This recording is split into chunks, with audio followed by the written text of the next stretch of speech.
Yes, happy Wednesday. Welcome into Pitchfork Lunch. I am Michael Caratanudo at Diablo00 is where you can find me on Twitter, where this show is going out live. Also Facebook and yes, YouTube. YouTube. Pardon me. YouTube. You can go to my YouTube. It's at M as in Michael, V as in Victory, C005 on YouTube. Search it. And subscribe. You can hear it live, coming soon to KSRN as well. I know I keep saying that, but yes, people have opposite schedules. It is a very, very tough thing to do to line. Whoops, there I am. To line everything up. But yes, live on KSRN, you can go to casualsportswiththez.com, KAZUALSPORTZ.com, and check it all out. So if you're driving around, you're able to take us with you, take me with you, which is good. Why don't you concentrate on the road, but you can listen. So yes, coming soon to that. And we will go from there. Also,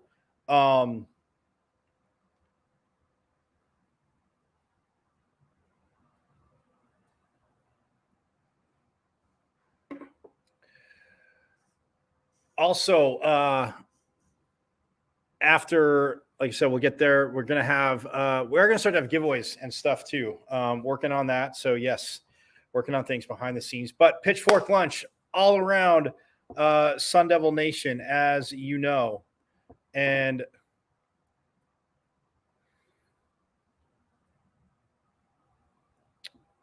from volleyball, which is women's volleyball going on, women's soccer, obviously football going on right now, getting into swimming, golf, all that good stuff. Triathlon is going on as well. So it's, yes, very, very awesome to say the least. And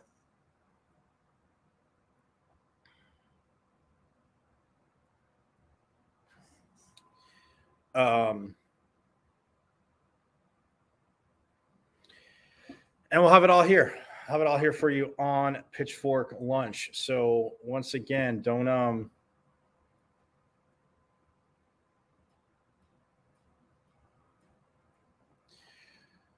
Follow me on Twitter at Diablo00. Again, posting stuff from practices, have updates, all that good stuff as we go around Sun Devil Nation, bring you guests. Yes, we will have those too. Have a lot of guests and all that good stuff going on. So, volleyball wise, like I said, and soccer wise, both women's volleyball and soccer headed to Northern California. And to take on the Bay Area schools, Stanford and Cal, volleyball and soccer, both heading there. And for volleyball, like you guys know, I've mentioned it, 14-0. 14-0. Absolutely awesome. Awesome. And they again, Coach Van Neal has that team firing on all cylinders. And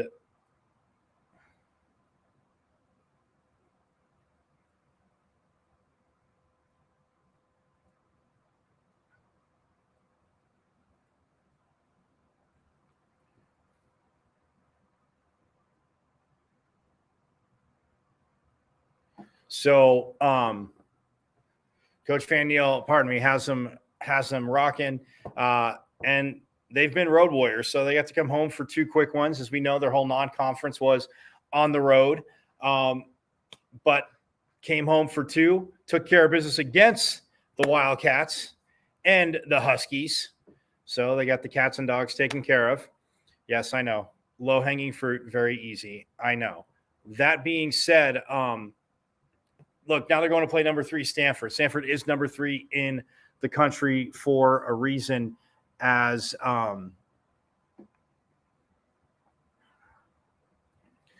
you look at Pac-12 standings. I mean, Stanford 2-0 in Pac-12 play. So Arizona State, Oregon, Washington State, Stanford, and USC are all 2-0 in Pac-12 play. Colorado and Utah are 1-1, and then Cal, Washington, UCLA, Oregon State, and Arizona are all 0-2 in Pac-12 play. But yeah, I mean, you look at Stanford.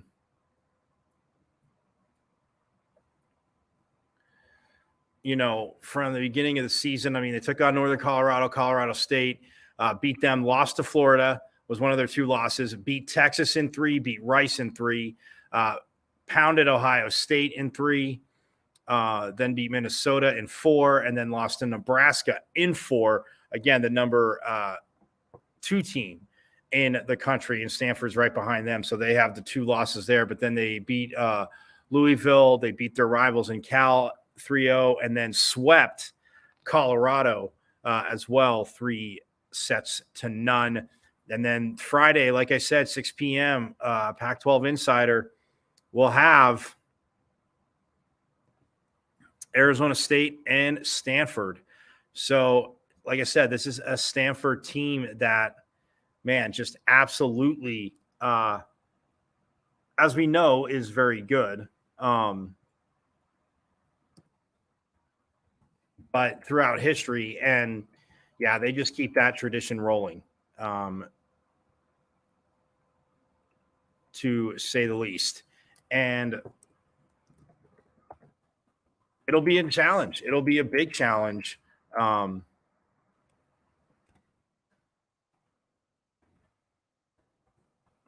For the Sun Devils and Coach Van Neal, but look how they've been playing. He's talked about the fast offense. I will get into that in a little bit.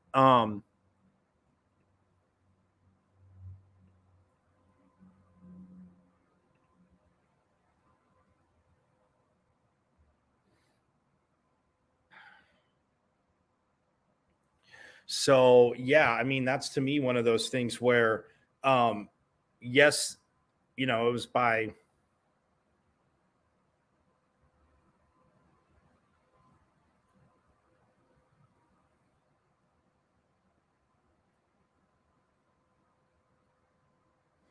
it was by one of those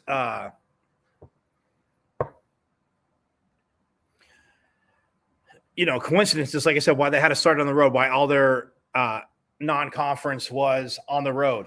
But look, you go to Stanford, and for ASU, when you think about this as well, too,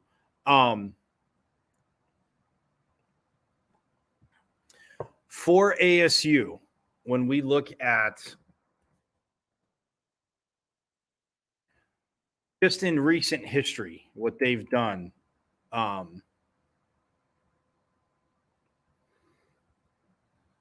mean, last year, I want to say it was not close against Stanford, if I recall. Checking my notes here. Yeah, they were 13-19.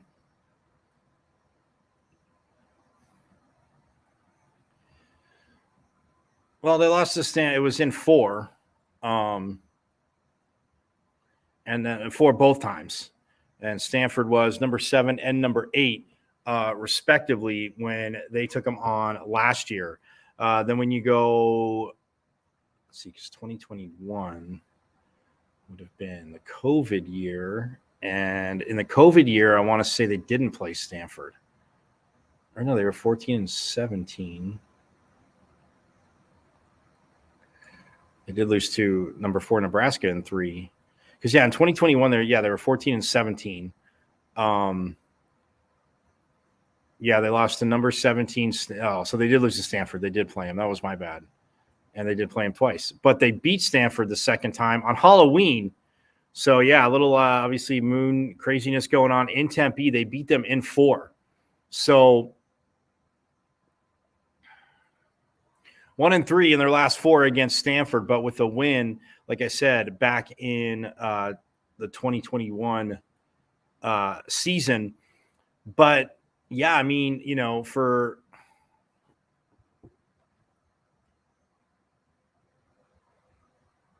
the Sun Devils, I mean, it's huge. And what Coach Van Niel has going on in volleyball, I mean, being undefeated, Coach Winkworth, again, in soccer with a very, very young team.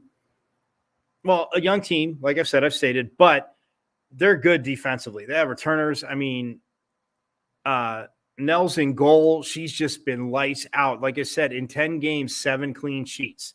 Granted, they had a few 0-0 draws, and had a clean sheet against them, but you're not scoring easily on this team, and that's what's exciting to watch. And the way they're, coming together, and they've suffered a few bumps and bruises, but they said they'll be taking on Stanford as well too. And for this 6-1-3 team, through 10 games, yes, everybody could always ask to be 10-0, but knowing what, Coach, and having a World Cup representative on the team. I mean, Gabby Rennie, she from New Zealand, represented her country, came back from the World Cup, and looks great. I cannot wait again to have her on the show, especially talking about playing in a World Cup, representing your country. I mean, I always said, a cheesy movie reference here, because a lot of you don't know, but a lot of you do know I'm a total movie nerd. But John Candy in Cool Runnings, when he gave his speech to the committee about, being an Olympic athlete is the single greatest honor, or being being in the Olympics is the single greatest honor an athlete can have, to represent your country like that, to put in all the work, and yes, the proverbial blood, sweat, and tears, but to represent your country at the Olympics, but in a World Cup, I mean, on that stage. So she's talked about it. It's been cool. Again, looking forward, working with the soccer peeps to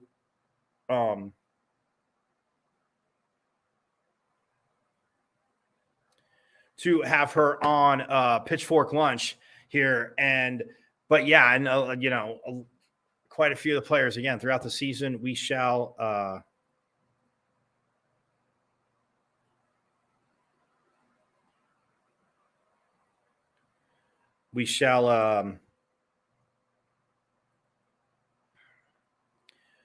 bring it to you, to say the least. So, I mean, but what they do, and I mean, how they've been playing, and to get a huge conference opening win, to shut out Oregon State,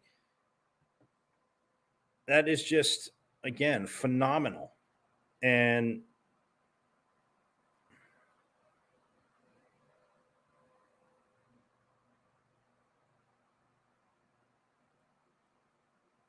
I mean, well, it's beyond phenomenal, but yeah, it's one of those things where, and coach has to get all that talent to gel together. And yes, we all know this. So, I mean, I look at it and it's one of those things where they're doing it. And yes, the youth of the team, and it is different with the players that were gone. I already mentioned from last year. Like it's a challenge, but it is one of those awesome things. And the one thing I do know is that just with the way they're playing, I mean, when you look at, like I said, the 7 clean sheets, but for soccer, when you look at what like statistics wise, because yes,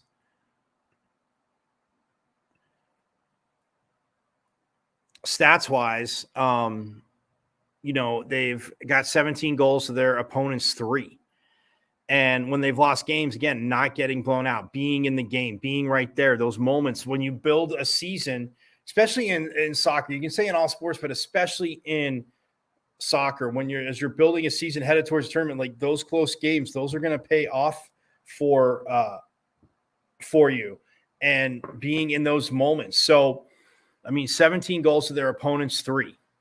And again, they've only lost 1 game and they've tied a few. So, 1.70 goals per game for the Devils, 0.3 for their opponents, 127 shots to their opponent's 72. Shots on goal, 56. 56 have gone on goal. They've taken 127, 35 for their opponents who have taken 72. Yellow cards, 7-6. So the Devils, again, being a little feisty at times. But again, when you're playing defense, when you're trying to set the tempo of the match and everything, it's not playing dirty. They don't play dirty, and their opponents aren't going to say that. But you want to set that tempo, and yeah, sometimes as a defender, midfielder, you're flirting with that line. So again, 7 yellow cards to 6 for their opponents. No red cards. Their opponents have 1 red card. Assists, there's 20. So when somebody's getting towards goal, yes, they are moving the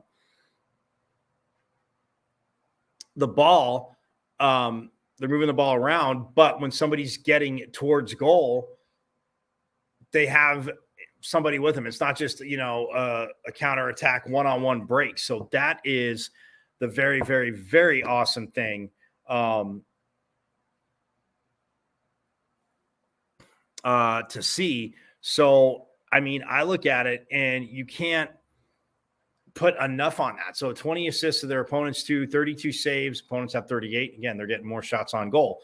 They've committed 76 fouls again to opponents, 68 corners, 48 to 33. Penalty kicks, goals, they have not had any, and neither have their opponents. So, I mean, that's as a team, but like individually,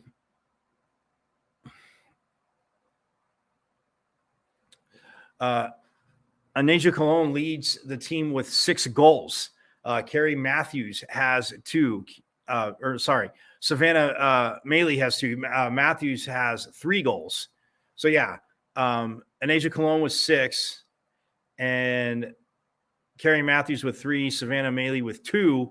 And then quite a few other players sprinkled in. Gabby Rennie also has 2 goals. For the Sun Devils. So, I mean, it's look, it is one of those things that is just absolutely awesome, because when you look at it, 7 clean sheets, and like I said, a team that's got 17 goals to their opponent's 3.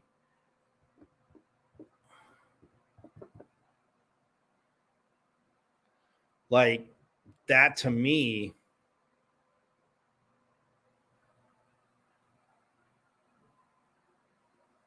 says it all. So,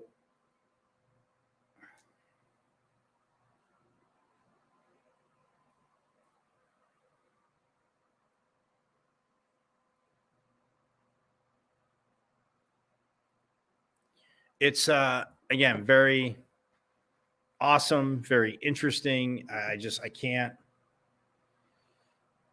overstate enough like what Coach Winkworth has done. But yeah, I mean, you look at the assists, and both Savannah Maley and Suzuka Yosu have 4 assists, leading the team that way. So it's again, they're playing defense, they're finding the opening. Yes, I'm sure Coach would at times, he says a little bit of this, and you can see it with them, but it's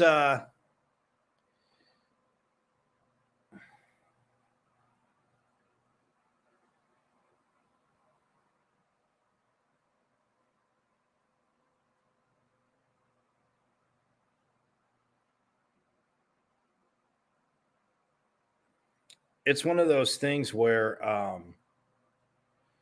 like they're playing as a team too. So sorry, thinking about that. They're playing as a team as well. So look, what Coach Winkworth is doing, absolutely awesome. Coach Dillingham and the football team, they are, yes, headed to Northern California, as well as they are taking on the Golden Bears of Cal, who again had a very, very tough loss.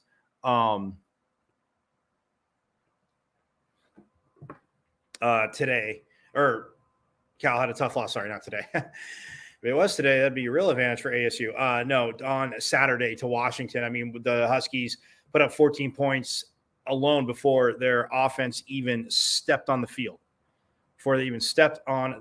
So, yes. That being said, yeah, a little wardrobe change there. But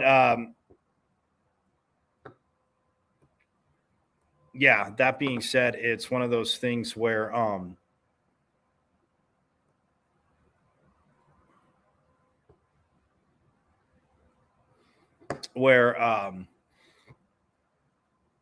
it's 14-0 before their offense even touched the ball, and Washington's offense just so good. I mean, Michael Penix Jr., of course, in the talk, because it's always all about quarterbacks, which, again, inevitably I get it, but for the Heisman, and I'm not taking a shot at Michael Penix. He has been phenomenal. I put him in the Heisman last year, for those of you that knew.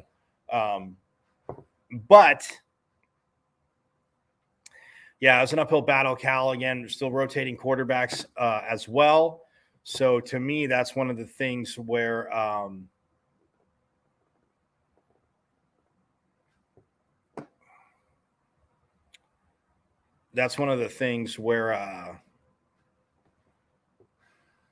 ASU faced that against Oklahoma State, as we know. So, yes, and the quarterbacks are different, mind you not. But the good news is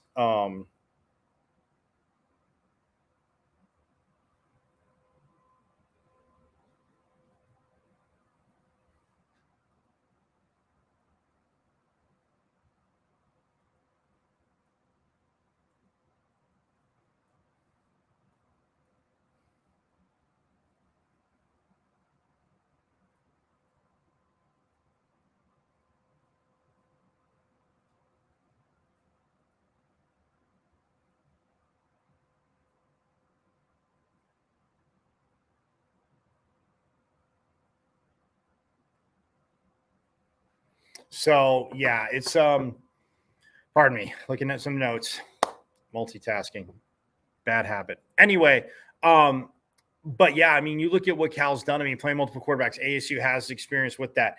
Coach Dillingham kind of touched on that today as well. So when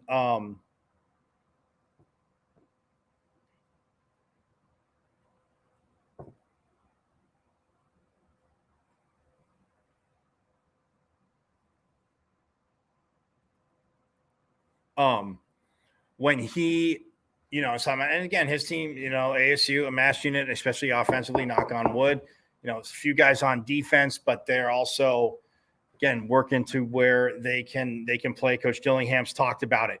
So, but you look at, I mean, this Cal offense and okay, where it's at, but then also the flip side of that, and we'll get to it, the Cal defense. And I mean, Coach Dillingham's been, nothing but complimentary, but factual about what Justin Wilcox does, what his Cal teams do defensively, and just how they adjust and the time frame that they adjust in. And, So it's one of those things defensively where when you look at that chess match, or offensive, or for defensively for Cal, offensively for ASU, Coach Dillingham knows that's going to be like an absolutely huge challenge. So,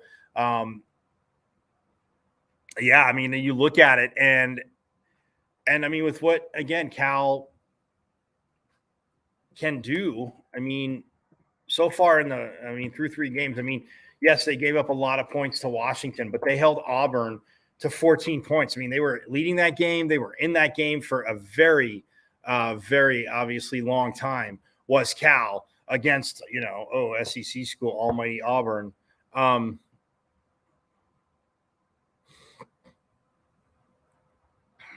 So to me, it's when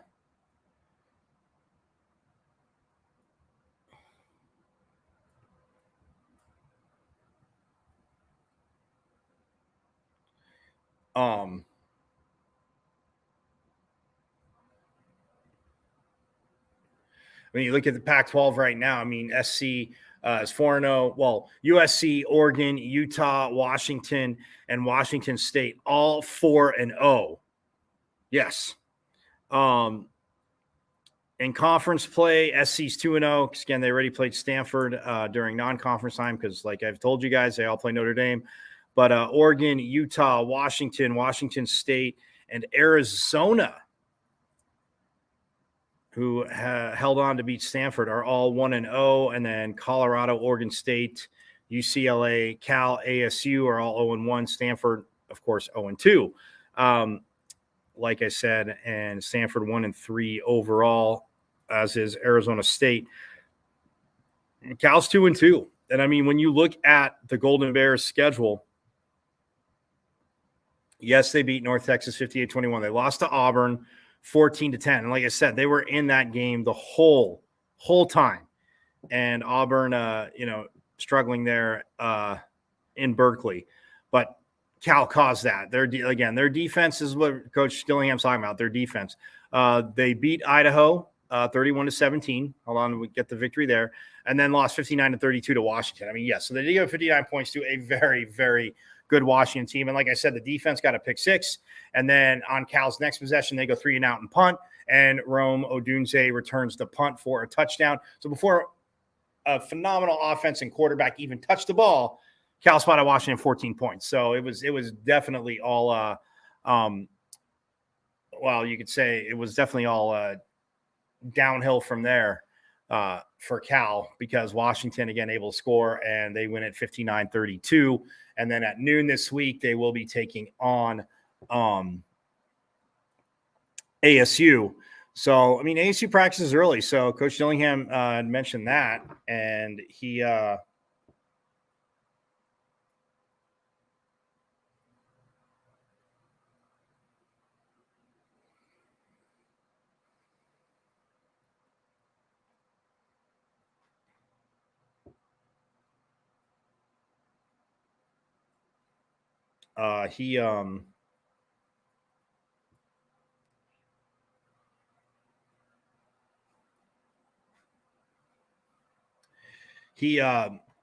like I was saying, Coach Dillingham, again, just so knowing what their defense do, and, you see, yes, Washington put up 59. That's their offense.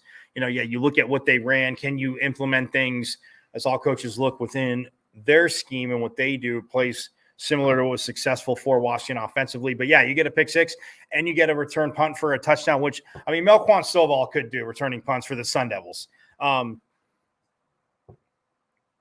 He has done a very good job. And also on kickoffs, they have Elijah Badger back there. He can bust one at any time. Can Elijah Badger, Sun Devil Nation, just so you know that.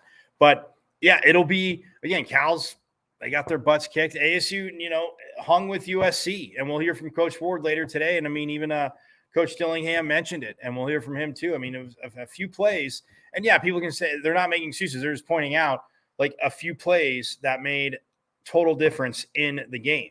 So I can't,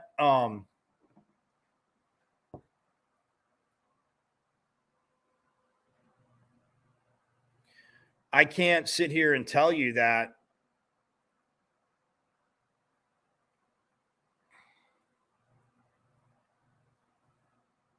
that it's you obviously USC won the game, but 34.5 point dogs were ASU. I mean, that's just and it was 42-28, and that late touchdown. I mean, again, you're looking at a 35-28 game with ASU with the ball, and again on the late touchdown they gave up the play, but that's one of those plays where it's very, very fixable, and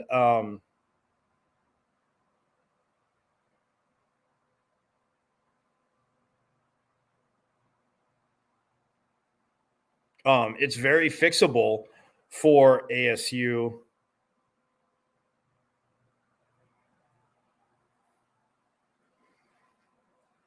And, I mean, you're going to make those plays, but you went toe-to-toe. Caleb Williams actually had to play the whole game, Sun Devil Nation. So, look, the defensive line, get that pressure. We'll hear from Deshaun Mallory. I talked to him. He spoke after practice today too, but we'll hear from Coach Dillingham. We'll hear from Coach Ward. So I'm going to step aside. When we get back, we will have sound from Coach Dillingham and from Coach Ward, Deshaun Mallory, here on Pitchfork Lunch.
All right, back here on a Pitchfork Lunch.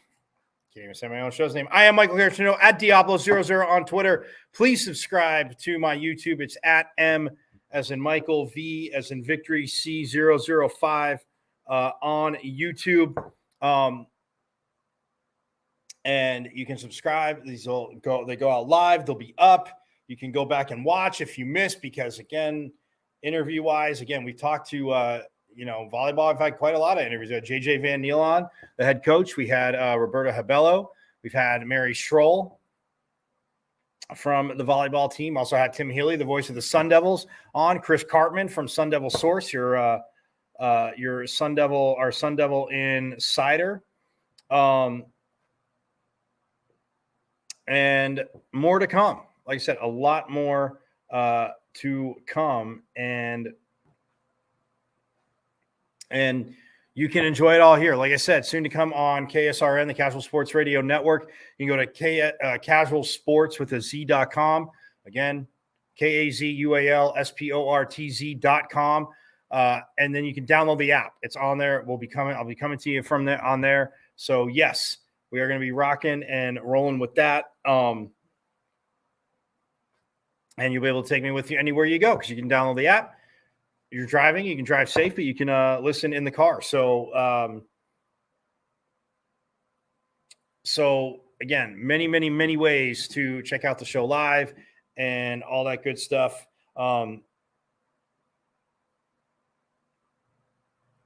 And you can make sure that, again,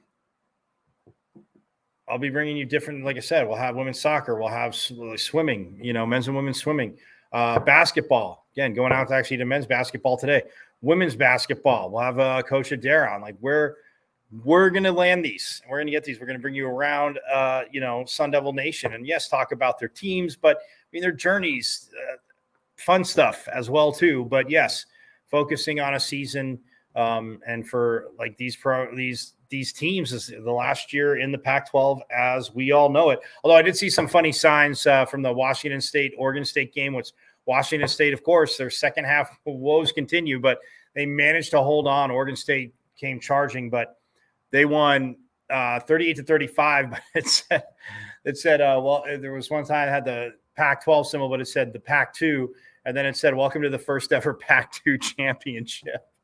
I mean, I laugh because I'm annoyed. You fans know I did not want the Pac-12 to be done, but unfortunately, it is. And unfortunately, it is.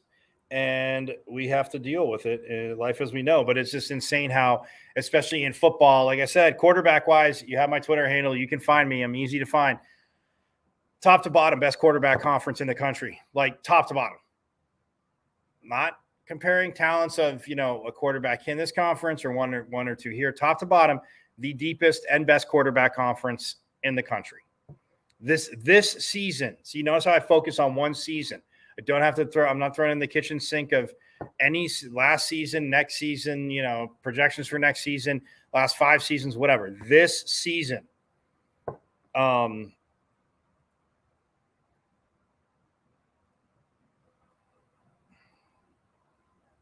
So to me, that makes it even crazier. But yeah, the welcome to the first ever Pac-2 championship, which I guess you could say Washington State 1, Oregon State 0. But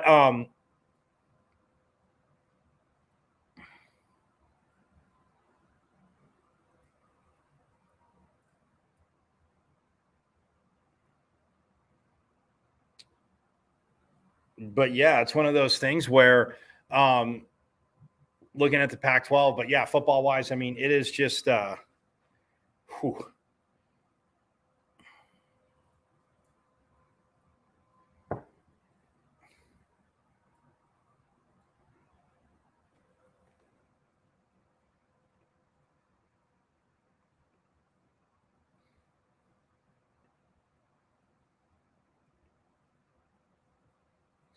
Yeah, it is awesome. And so Kenny Dillingham, by the way, spoke yesterday, and it's taking a second. We're going to hear from him from yesterday because I did ask him a funny question, and that did get in there.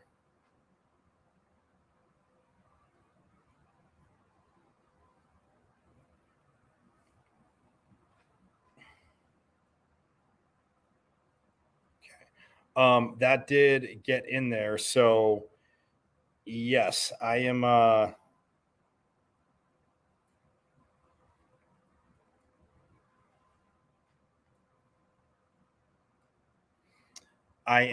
stoked about that.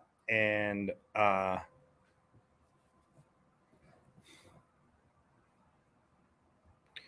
we will get to hear that. But I do want to play, obviously, Coach Dillingham.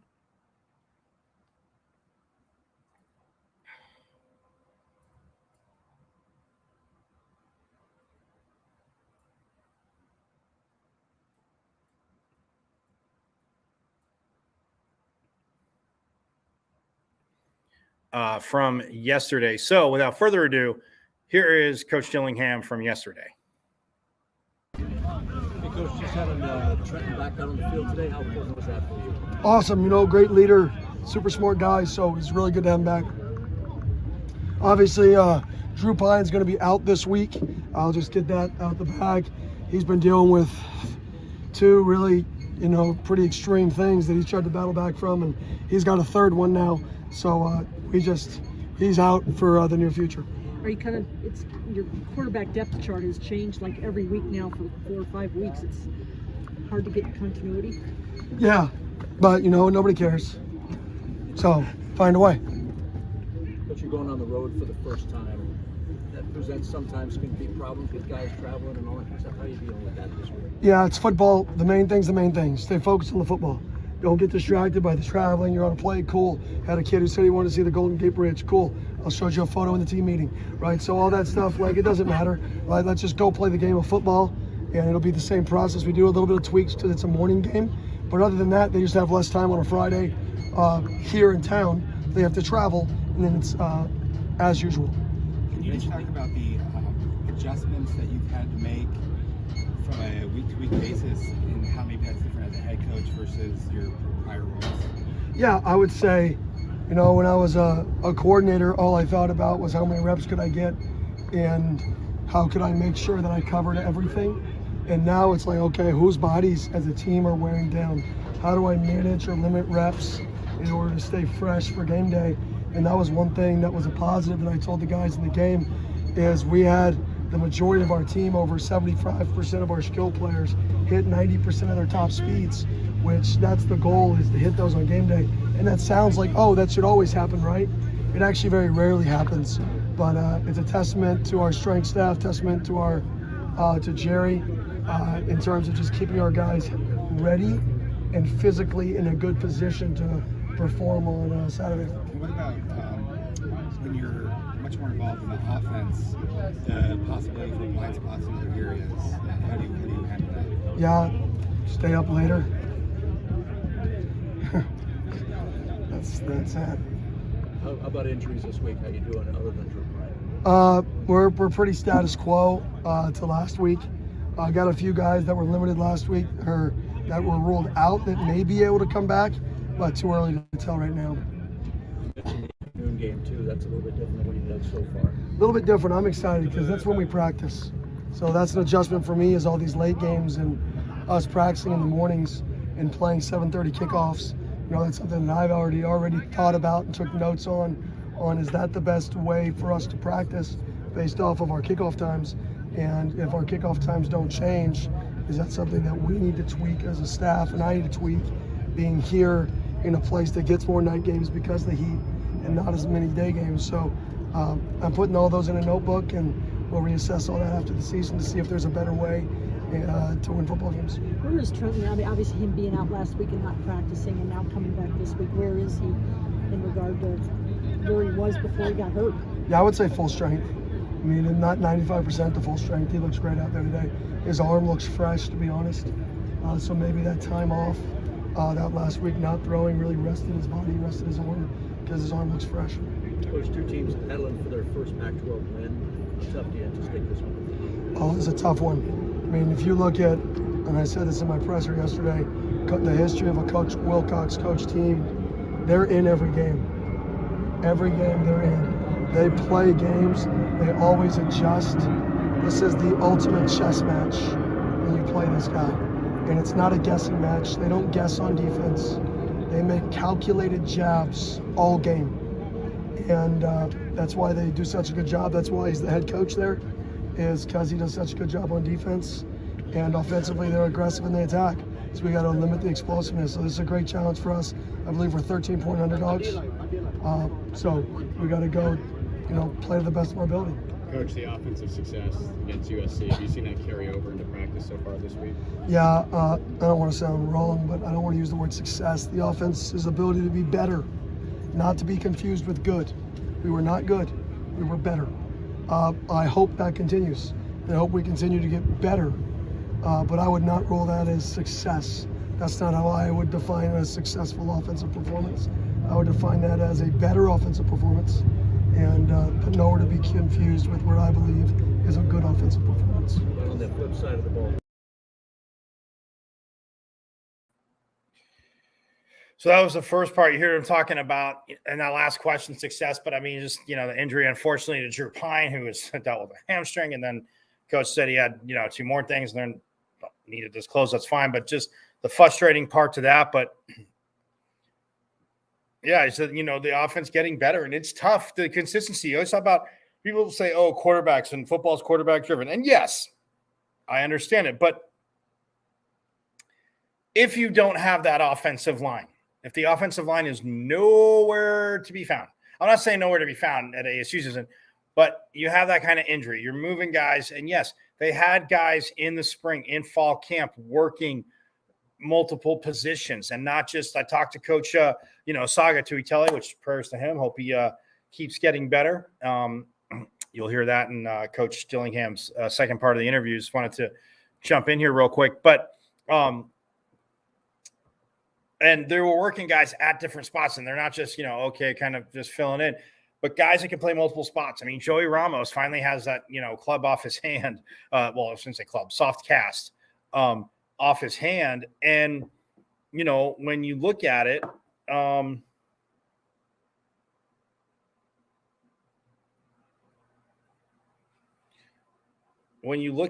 it's one of those things that, of course, it's tough to build continuity.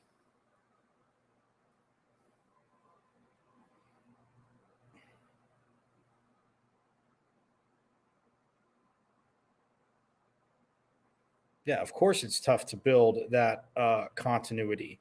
And when and if you do, it's one of those things that that you get used to, that passing a guy off, guard tackle, conversation, what the defensive front's doing, the quick communication of, hey, you recognize this, alert, guy sits there and they stunt, they twist, don't go, with your guy to the outside, obviously for the guard, let the tackle's got to pick that up. So yeah, to me, it's one of those things where when you look at it, it's, one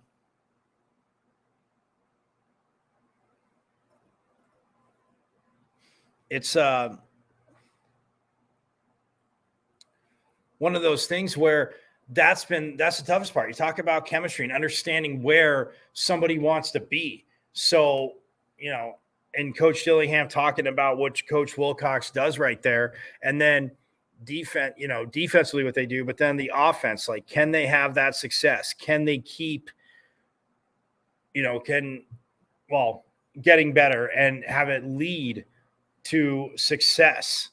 And yeah, to me, that's just the biggest, that was the biggest part of it, because when you look at what we thought this team could have been, and yeah, the offensive line was going to be a question, but there was depth. You had guys, again, go down and, they lose Emmett Boley, their, starting right tackle. And that's just, terrible. I say last but not Joey Ramos, again, playing, like I said, with the soft cast on his hand, that is finally off. He said it was coming off soon, and you can tell that Joey is very happy about that, as, of course, I would be too.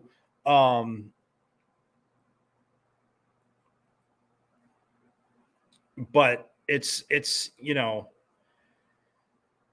tough to build that continuity, and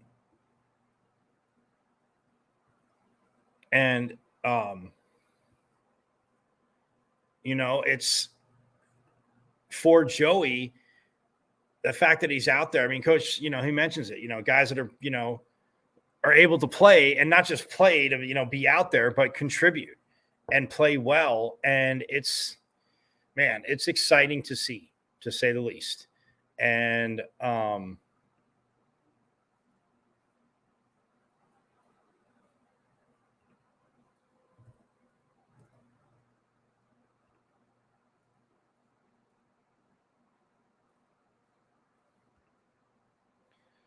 so I don't,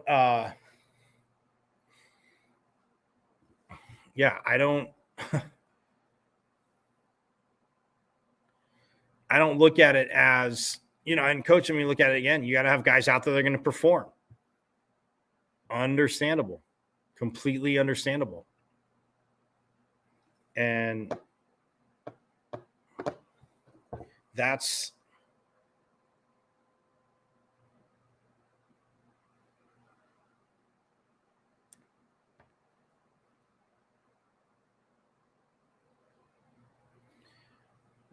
where, when you look at a team and what they can do, guys that are stepping up and other players see that. And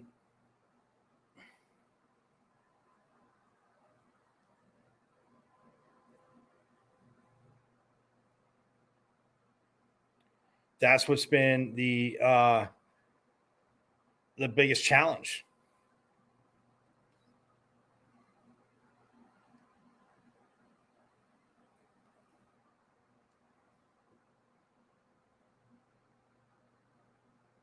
For ASU, and especially with the offense, like I said, knock on wood. And, it's one of those things, but the defense has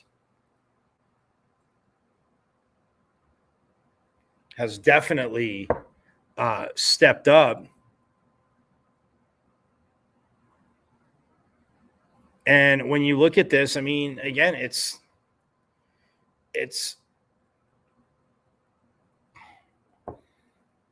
it's a defensive line that's getting pressure, and they're bringing pressure, and Coach Ward, each week they're getting more comfortable. And, it's one of those things where,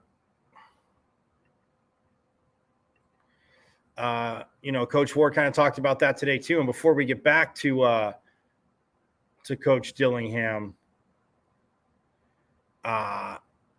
we will hear from, I do have Coach Ward. And I definitely want to get that in here because him talking today about just what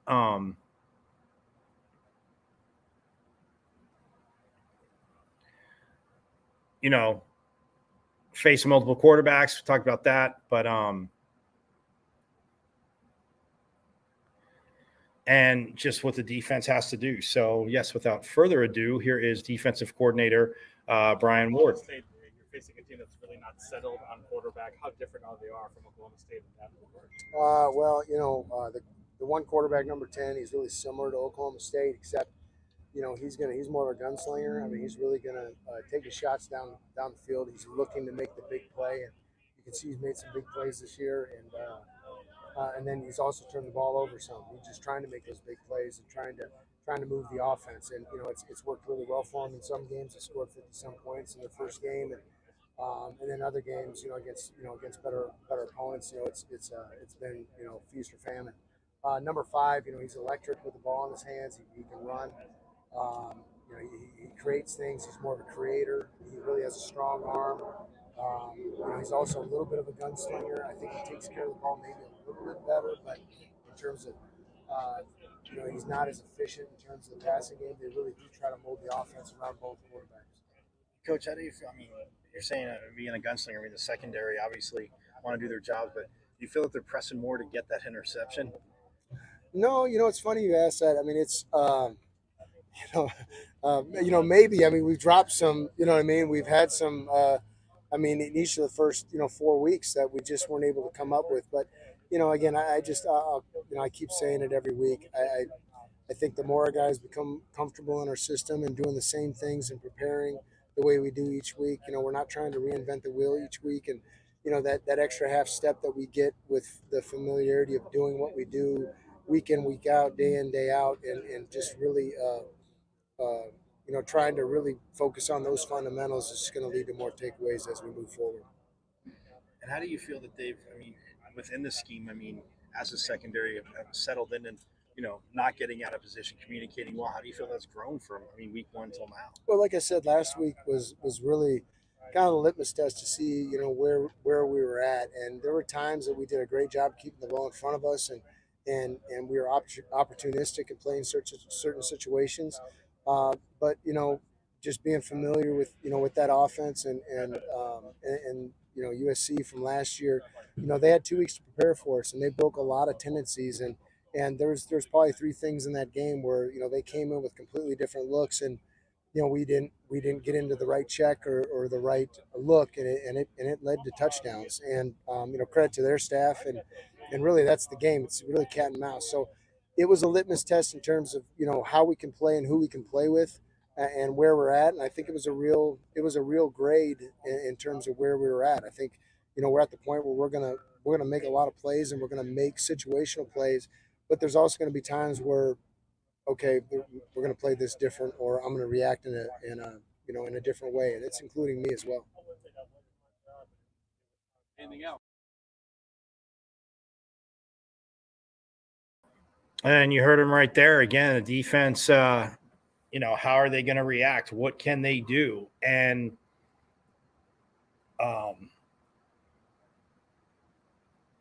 that's, you know, again, the huge question to this is, yes, what can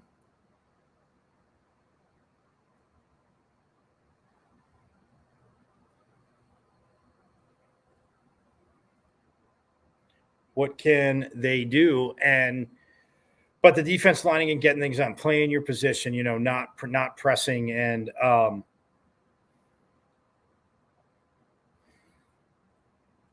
you know, not overly pressing, and make the plays. And yeah, there's, you know, they've had a few opportunities, you know, and Deshaun Mallory, he touched on it today at practice, and I will get, you know, I did get to talk to him about that. But yeah, I mean, this is a defense. You look at what Coach Ward wanted to build, and, you know, in the spring, Coach Dillingham, you know, and Coach Ward talked a lot about, like, yeah, you want to be a rush end. This is the place to come. But I mean, how it's benefited. I mean, unfortunately, again, a little banged up. Clayton Smith got banged up, but he is, you know, hoping he'll get to, you know, he's good enough to go, and not forcing him, but able to play this week. So it's Saturday at Cal. But I mean, you have a guy like BJ Green who has just been absolutely phenomenal up front. But like Prince Dorba, I mean, you know, he's come along well too. Then you have Deshaun Mallory in the middle, a true freshman, and CJ Fight in the middle. A guy like Anthony Cooper. I mean, Michael Matus, unfortunately, had an injury, but injured last year. And then the way he's came back, it's phenomenal.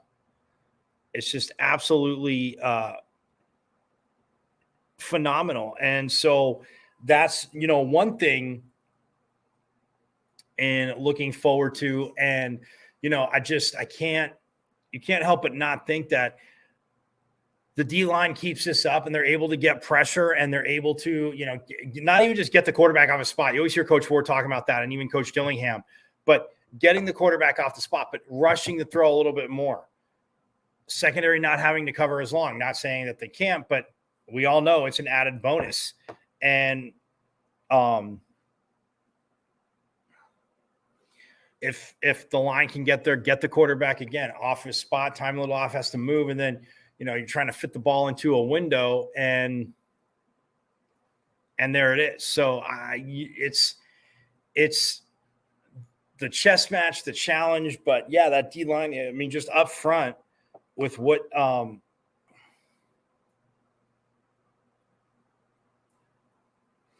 Coach Ward, you know, has been able to scheme up.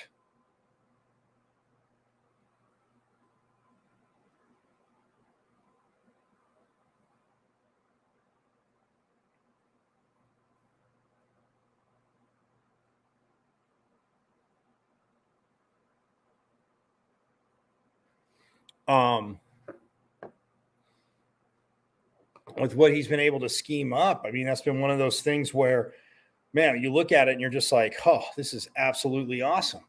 And with what the D-line's doing. So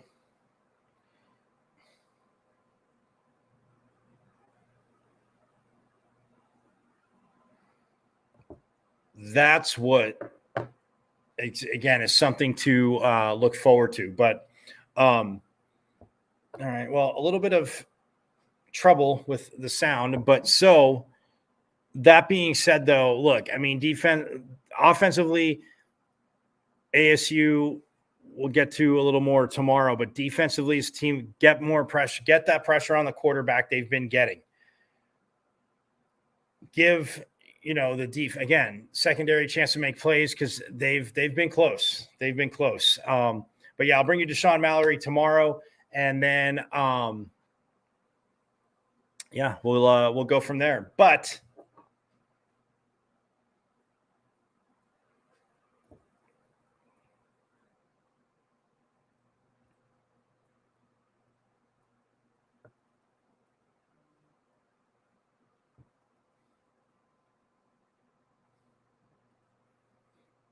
yeah, I mean, it's going to be an exciting game. And again, we'll get more into it tomorrow as we roll on here at Pitchfork Lunch. And I have a surprise guest tomorrow too. But again, it's a great tease for tomorrow. Surprise guest possibly tomorrow. Just saying. So we'll see how that goes. But nonetheless, we'll be back here, same bat time, same bat channel here on Pitchfork Lunch. Again, I'm Michael Carantino at Diablo00, bringing you around matchups, talking players, teams, all that good stuff. We'll get a little more into soccer tomorrow too. But again, might have a surprise guest tomorrow, which is Thursday, here on Pitchfork Lunch. So again, follow me on Twitter at Diablo00. You can watch it live on Twitter, Facebook. But yes, subscribe to the YouTube channel, as you can go to M as in Michael, V as in Victory, C005 at MVC005. If you can't find it for some reason, a few people have had issues. I don't know why. Technology, whatever. Send me tweet at me, send me a message on Twitter, and I will send you back the direct link, which would be the same thing you should be able to go to. I don't understand it, but hey, technology. It is what it is, right? So I'm going to get out of here. Everybody have a great rest of your Wednesday. Mike, what day is it? Hump day. Yes, my mom loves that commercial. That's a shout out to my mom because she does that to me. Ever since that commercial came out, she does it. But yes, you gotta love it. Gotta love the parents' sense of humor. So anyway, everybody have a great rest of your Wednesday. I will see you tomorrow. Like I said, same bat time, same bat channel. And yes, Sun Devil Nation, as always, forks up.